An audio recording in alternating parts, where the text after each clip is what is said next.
মেয়েরা অনেক সেন্সিটিভ জন্মগতভাবে।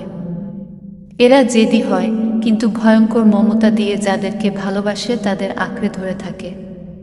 বাহির যতই অভিমান থাকুক, নির্বে সে যত্ন করে যায় তার আশেপাশে থাকা মানুষগুলোকে।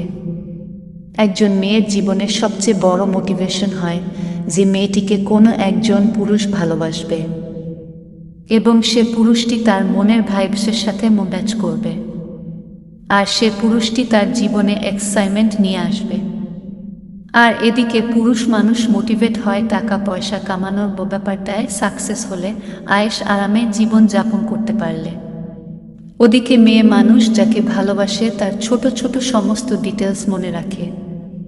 মেয়েটির সমস্ত ভাবনায় রাত থেকে দিন অবধি তার ব্রেনে সে পুরুষটার জন্য ছক এঁকে রাখে।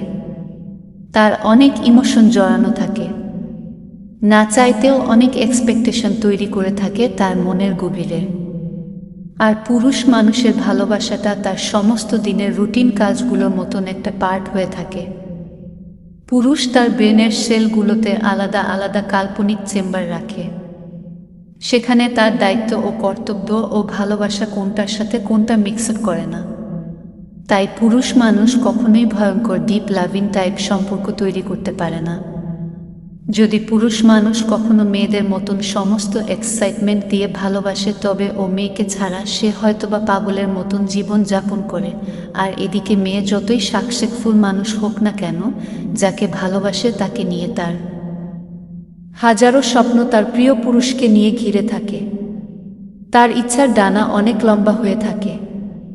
কারণে অকারণে এই যে মেয়েটি তার শখের পুরুষের সাথে অভিমান কিংবা রাগ করে, তার কারণ সে তার শখের পুরুষ নিয়ে অনেক ভাবনা তৈরি করে ফেলেছে তার মনে। যখন দেখে তার পুরুষটি তার কল্পনার ধারে ছুঁয়ে যেতে পারে না, তখন সে মনে মনে ভেঙে যায়। কারণ মেয়েটিও চায় তার ছোট ছোট ডিটেলস পুরুষটি মনে রাখুক, যত্ন করুক আর তার কথা মনোযোগ দিয়ে শুনুক। কিন্তু পুরুষ যখন খেয়াল করে না এই বিষয়গুলোর দিকে, আর তখনই মেয়েটি আশাহত হয়, চুপসে যায় এবং মুভ অন করে নিজেকে গুটিয়ে নিতে থাকে।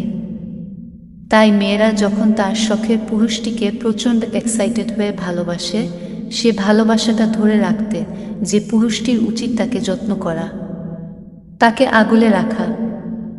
নয়তো পুরুষটি শখের পুরুষ হয়ে থাকলে তাকে ছেড়ে যেতে নারীরা দেরি করে না, কারণ তারা অবহেলাকে বড় ঘৃণা করে।